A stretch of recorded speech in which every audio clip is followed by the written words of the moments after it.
Assalomu alaykum, hurmatli kuzatuvchilarimiz. Limonchilik agroxizmat YouTube'dagi kanalimiz aziz obunachilari. Bugungi sanamiz 9-yanvar 2026-yil hafta kuniga juma. Barchamizga juma ayyomi muborak bo'lsin. Biz Uchko'prik tumaniga kelganmiz.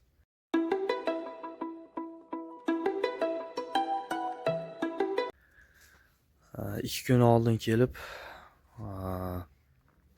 ko'rib ketgan edik. Mana bugun shu limonlarni 4 yoshlik limonlar 4 yil oldin ekilgan va anamal sovuq urgandan keyin tagidan chiqqan holatlari.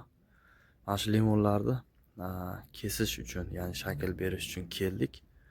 Xo'p, dehqon akalar, kanalimizda mehmonlar bo'lsa, albatta kanalimizga obuna bo'lib, qo'ng'iroqcha tugmalarini bosib qo'ysalaring, mana chiqaradigan videolarimiz sizlarga birinchilardan yetib boradi. Xo'p, bu yerda qilingan xatolarni ozgina ko'rsatib ketmoqchi edim dehqon akalar. Yana bir narsani aytib ketay, videoni boshlashdan oldin. YouTube kanalimizda obunachilarimiz soni 13 mingtadan oshdi. Buning uchun sizlarga kattagan rahmat aytaman.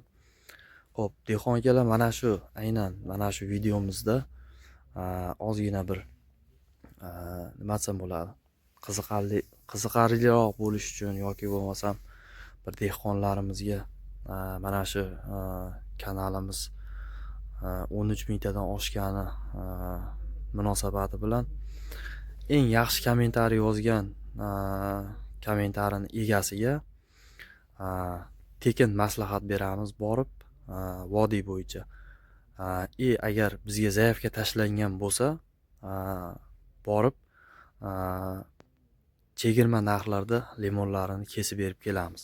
Buning uchun mana shu videomiz kommentariyasida eng yaxshi kommentariy qoldirishingizni so'rab qolamiz va Telegram kanalimizga albatta obuna bo'lgan bo'lishingiz shart. Xo'p, demak videoni boshladik. Dehqon akalar, mana biz kelgan paytimizda mana shu o'rtadan ariq olib ikki chekkaga mana tashlashyapti ekan. O'zi aslida limonlarimizda bir 30-40% limonlarimiz gammoz kasalligi chalingan. Mana barglaridan ko'rib turibsizlar.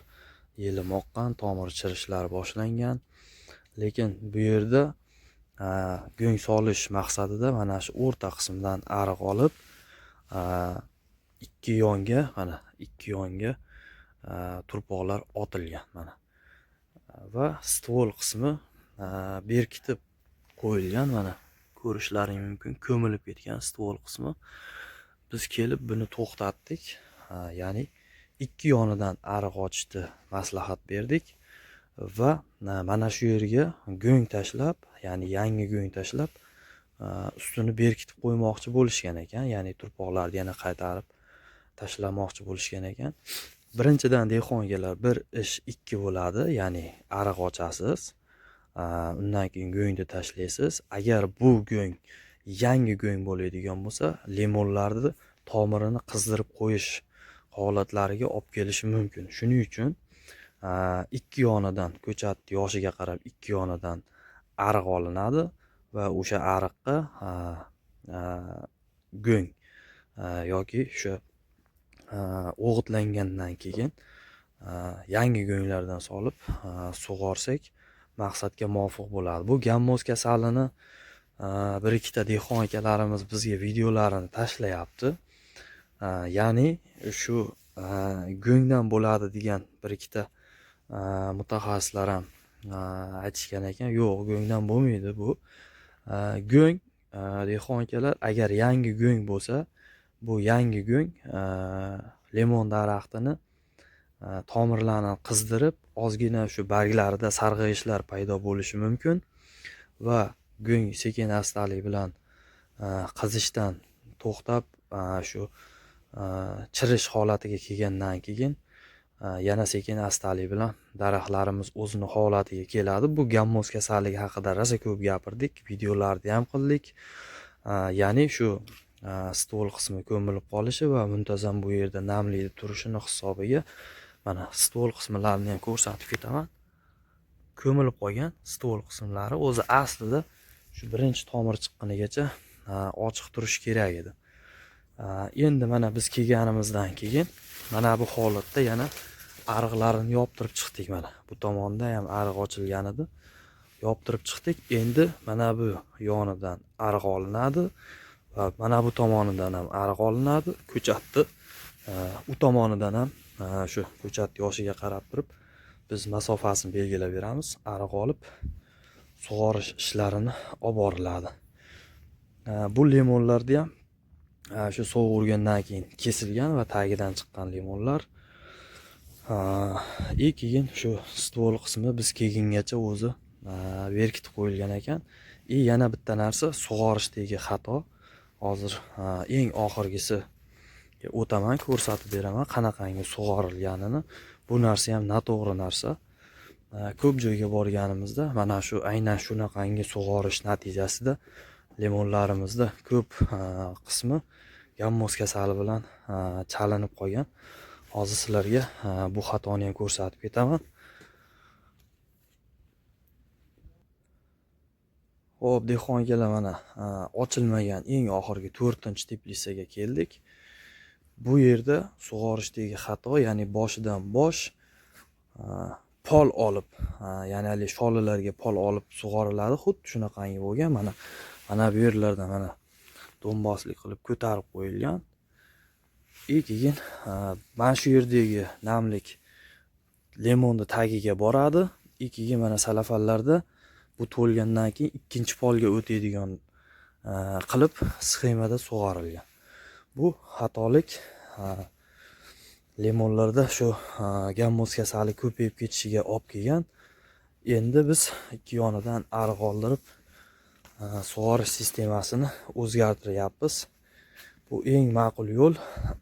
Sababi limonlarda anchagina shu yuqorida aytib ketganimdek 30% yoki 40% limonlarimiz gammoz kasali bilan chalinib bo'lgan. Ya'ni yelim oqqan va tomirlarda chirishlar yuzaga kelib qolgan. Shuning uchun bunaqangi xatoni qilmasliklaringni tavsiya berardik. Xuddi mana shunaqa narsa Andijonda ham ko'rgandik.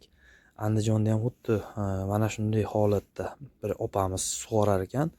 Opamizda ham mana shunaqangi kasallik ko'payib ketgandan keyin borib ikki yonidan ariq ochtirib kelgan edik. Mana bularni ham bunisini ochib qo'ygan ekan mana shu yergacha. Keyin shu kelgan kunimiz, 2 kun oldin kelgan kunimiz yoptirib aytdik yopishdi va mana shu holatda hozir endi yopib chiqishyapti. Xo'p, dehqon akalar, yana bir narsani aytib o'tib ketaman. Bizi pullik darsliklarimiz bor. Hozir ko'pchilik foydalanyapti. 20 tadan oshdi adashmasam. Bu darsligimizda shu yashil shakllantirish, daraxtlarni yoshiga qarab o'g'itlash, sharbat tayyorlash va kimyoviy dorilar bilan foydalanish. Keyin xudo xolasa mana bu kasalliklarni qo'shyapmiz. Katta obreskalarni qo'shyapmiz. Agar kimga mana shunaqa darsliklarimiz kerak bo'lsa, biz bilan bog'lansa, shu adminlarimiz bor, akalarimiz bor, bog'lab qo'yamiz, gaplashib, to'lov qilingandan keyin shu maxsus kanallarimizga sizlarni obuna qilib qo'yadi. Yana bir narsa, mana bu qopdagi bu tovuqni go'ngi. Hozir mana kirgan paytda juda bir sassiq bir hid chiqyapti. Ya'ni gazi juda kuchli bo'ladi, ko'pchilik biladi. Tovuq xonalarni yonidan o'tib ketgan paytingizda ham juda bir noxush hidlar keladi. Mana shu go'ngni solishmoqchi bo'lgan ekan. Ko'p savol keladi bizga, dehqon akalar. Aslida bu go'ngni oddiy shu qo'ydi go'ngi yoki bo'lmasa molni go'ngiga 70 ga 30 aralashtirib foydalansak bo'ladi. Lekin buni o'zi bilan ishlashimiz bu ozgina shu daraxtlarda gazlanish va mana bu ichkarilardagi hidlar yomonlashib ketganini hisobiga limonlarimizda ozgina stresslar paydo bo'ladi va agar daraxtni shu tomirini yaqinroq solib qo'yadigan bo'lsak, hattoki quritib qo'ygan joylarini ham biz o'zimiz ko'zimiz bilan ko'rganmiz. Shu tovuq dugungidan foydalanib ko'mib qo'ygan joylarida borgan paytimizda limonlarda qurishlar paydo bo'lgan. Ya'ni juda bu tovuq dugungi juda kuchli hisoblanadi. Shuning uchun mol yoki qo'y go'nglariga 70 ga 30% qo'shib foydalansak bo'ladi. Agar yangi bo'ladigan bo'lsa, arqqa solgandan keyin ustini yopmaslikni sizlarga maslahat beramiz. Dehqon akalar, bugunga shu. Bizni kuzatishda davom etinglar. Sog' bo'linglar, salomat bo'linglar. Eng yaxshi kommentariy yozgan, eng yaxshi fikr bildirgan dehqon akalarimiz bilan bog'lanamiz, o'zimiz tanlab olamiz. Vodiy bo'yicha agar bo'ladigan bo'lsa, borib bepulga ko'rib maslahat beramiz limonadiyalarini. Agar bizga zaifga tashlagan dehqon akalarimizda yaxshi fikr bildirgan akalarimiz chiqadigan bo'lsa, borib chegirma narxlarda kesib beramiz. Shu kanalimiz 13 mingta obunachidan oshganligi uchun. Dehqon akalar, sog' bo'linglar, salomat bo'linglar. Bizni kuzatishda davom etinglar. Sizlarga rahmat aytaman. Shu paytgacha bizni qo'llab-quvvatlab kelyapsizlar. Ko'rgan vaqtlaringga rozi bo'lib qo'yasizlar. Xudo xolasa bugun erta shetdamiz.